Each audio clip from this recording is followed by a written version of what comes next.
This is me when I was 14. Yes, I am wearing a pair of boxers on my head. And I know I don't look like my opinion at this age was very credible. But now that I'm 26, why do I still seem to care so much about living up to this weird girl's dreams? At 14, I wanted to be a famous writer and a well-known journalist. My journals were full of pages like this. I was dreaming of leaving Germany and moving to the US, which I did when I was 21. I got my bachelor's, I'm getting my master's in a few weeks, and I'm working as a marketing professional and writer. But somehow, it's not enough, because the 14-year-old girl I once was wanted even more. So I decided to ask my friends, Erin, Jenny, and Emiko, if they were feeling the same way. We were all born within 2 months of each other, all went to St. Norbert College in Wisconsin, all got another degree after that, and all live in Milwaukee. That's lots to have in common. But do they share the same care for their 14-year-old selves' expectations? How did their careers shape up? And what have they learned in the process? I don't know if I wanted to be like a travel agent or just do something with travel. I remember and I still love travel, but I love travel, and I loved Mexico. And I remember I wanted to work in Mexico. I remember that really well. It was one of those things where it was changing a lot. You know, for a couple years I wanted to be a veterinarian because I loved animals. And then for a few years I wanted to be a teacher, but that's because my parents were teachers probably. So I figured, oh, well, I'll be a teacher, that's in the family. And then sometimes I thought I would be a writer. That was probably more in high school. You know, so it changed a lot. There's a lot of variety. I don't remember. Like, I was in ballet, so I entertained notions of like, oh, I'm going to go to New York and be a ballerina. And then I didn't. And then in high school, I started taking art classes more, so then I kind of started being more on like the art track. And I think at some point I wanted to be like a psychologist too, because I liked our school psychologist. So there's a couple different options out there. I felt like I could do whatever I wanted. It was like that's the way we were taught in school. It was like you can be whatever you want to be as long as you work hard. I've never been one of those people who always knew what they wanted to be and always knew they wanted to live here, always knew they were going to get married, or always knew they were going to have kids. I mean, I'm 26 right now and I still don't know if I want to have kids. So I should probably make up my mind.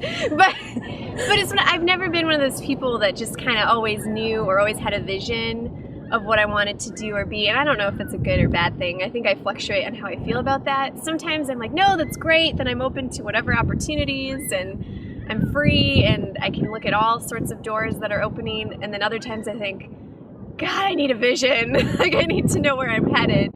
I'm not disappointed now that I didn't end up doing what I always wanted to do. I think, well, you know, like if I grow up and I'm thinking like I'm going to be a doctor, I'm going to be a doctor, I'm going to be a doctor, and then all of a sudden I'm not a doctor. And if I've been like telling everybody that all along, I think that might have been kind of a little bit more of a letdown than like what I ended up doing instead. So when I went into college, I knew that I wanted to major in English because by that point I realized that my strengths were not necessarily sciences, they were more writing and literature and analyzing things like that. So I had that kind of a vision. But what I wanted to do with that major wasn't clear for a long time. So it's I hate to sound kind of ridiculous, but I really sort of fell into the things that I'm doing. So, which I think is okay. They've been pleasant surprises. I had that internship. I had a graphic design internship, and I realized it really wasn't for me. And I don't even know how I decided or when I decided, but I think towards the end of college, I decided to go back to school for nursing. I loved college. We all know that I loved college. But I really liked getting, like I had kind of like outgrown where I was in Kenosha, where I live. So I liked getting to go and like meet a whole different set of people, and I could kind of like really focus more on what I'd always liked doing. But then, you know, maybe Susie Q from Homeroom thought that would be kind of weird. So it was nice to kind of like go and have a whole different life. I was either going to go back to school to become an art teacher, like an elementary art teacher, high school art teacher, or go back for nursing. I feel like nursing has always been in the back of my mind. Like I really wanted to be a nurse in grade school, but I think part of it was like the push of my parents, like for nursing or teaching, and then part of it was like, well, I want to do this instead. Maybe a little bit was that, but yeah. So I eventually was deciding between going for teaching or nursing, and I don't even know. I don't know really why I decided nursing. It's weird. I started St. Norbert. I was a psychology major actually, and I failed my first semester because not because I was like partying or doing anything. I just thought that I was smarter than I actually am. So I failed, and I was like, maybe not psychology then. And I found out that I had to take stats, which I would have been, I mean, that wasn't even a question of me taking. So then I kind of like spent the second semester fixing my grades, which I got all A's since then, so I'm not a dumb person. My first couple years of college is like, oh, I'll get into the ed program because I can always teach. But then I really hated the ed program. So then after I dropped from the ed program sophomore year, that's when I kind of had a little anxiety about like, oh no, what am I going to do? I'm halfway through undergrad. I knew I still wanted to be an English major, but it's like, well, what do I do next? I decided to go to Chicago for nursing mostly because my boyfriend lived there. I mean, I say it's because it's a good program. It is a good program, but I mean, really it was because my boyfriend lived in Chicago.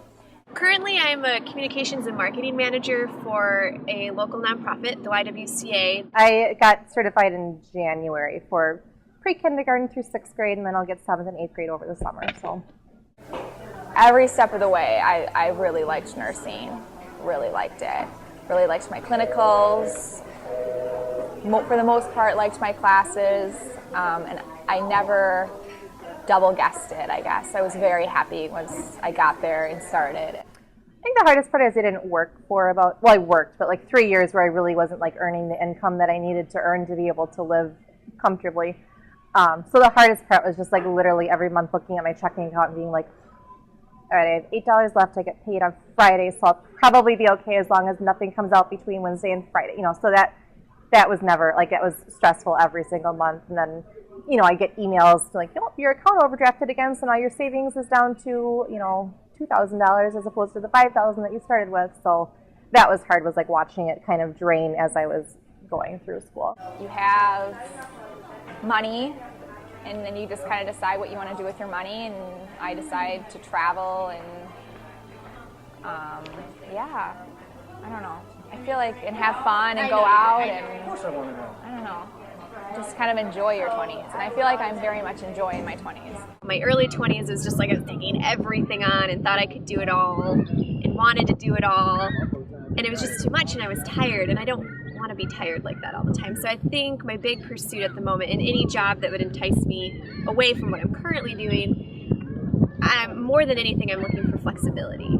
Honestly, I'm much happier now than I was like 3 years ago at this time. And I love what I'm doing now, even though sometimes the kids are hard to work with. Like, I still end each day, and I am like grateful that I got to spend the day in my own classroom doing what I want to do. I don't have to like look for my boss to be breathing down my neck to make sure that I'm putting the, bright font on the whatever. I just hated doing that. And then I still do the graphic design stuff. Like, I have my own freelance company now that I run, which is fun. And then I still can use it in my classroom. Like, I make little worksheets and things that are like customized to my kids, which I think is hilarious. So, it all worked out the way I think it was supposed to.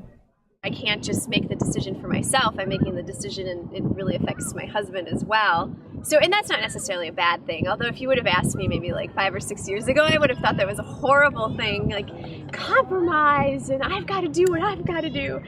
But I mean, I think when you love someone and you're trying to make your life work, then that becomes less important. It's more like, okay, what's going to work for both of us so we're both happy, nobody's stressed, nobody feels like they're giving 60% and the other person's giving 40. I think my opinion on that kind of thing has changed a lot.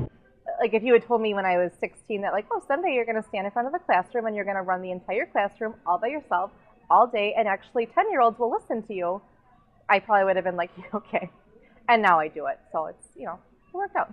I had kind of a rough high school. Like, just don't worry so much about, I was your typical high schooler. Like, I wanted to fit in, and I was worried about all my grades, and I would just be like, just don't worry so much. Everything will work out, and you're smart, and, just probably if somebody was 50, my 50-year-old self would probably tell me that right now, though, so. I would have dumped the old boyfriend a long time ago.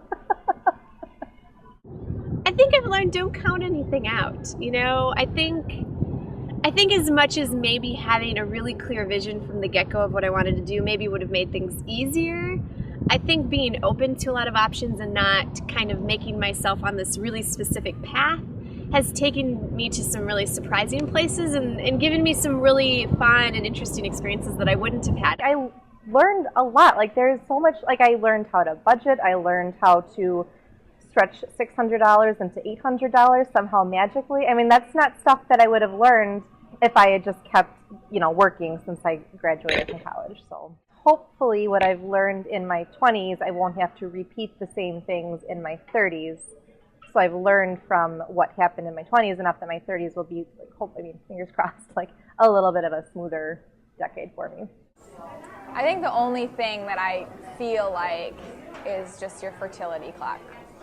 I think that's the only thing. Like, I don't feel like I have any pressure other than, like, I think I would want to have a baby by the time I'm, I don't know, my early 30s. So that's the only thing I feel like. Other than that, I feel like I have all the time to expand my career. I don't feel any pressure. I feel like I've done a lot. I'm going to keep doing a lot. I'd say if we're talking about career specifically, for sure, I'd say my 20s are pretty defining because you're doing those initial jobs that will either open new opportunities or kind of shut you out of other opportunities. So, I mean, I think it's definitely career defining. I can even think back of when I was 20 and how much I've accomplished between when I'm 20 and 26. And I feel like between 26 and 30, there's going to be even more that I accomplished. I think that I sometimes go through, like, what is it all about? Yes, I do. Or, like, I also have a hard time with time. Like, I always want more time. Like, I always feel like I don't have enough time to do things. While I'm not as dramatic or loud or whatever as I was when I was in 8th grade, I think as much as I didn't see myself, even in college, heading into nonprofit communications, I just would not have, I didn't pick that out. I'm like honestly halfway through my 20s, right? No, more than halfway. Ooh. When I was in 8th grade, I probably would have been like, why aren't you married? Where's your boyfriend? Where's your pretty engagement ring? Like, why don't you have a, you know what I mean? Whereas now it's like, well, realistically, that's not what's happening though. So yeah, she would be happy with how I turned out. It makes sense when I look at it in hindsight. Honestly, if you ask me like what I want to be doing when I'm 36, I wouldn't be able to give you an answer because now I know how much it can change. So it doesn't really make sense to me to be like, this is my goal for now and this is my goal for 5 years, because it, who knows what's going to happen. It's great. I wish you had 20 years of your 20s, not 10. So take that, 14-year-old self. Being 26 not only means having better fashion sense than you, but it also means having a pretty good time. And as your own cheesy inspirational quote list taught me, shoot for the moon. If you miss, you'll at least land amongst the stars.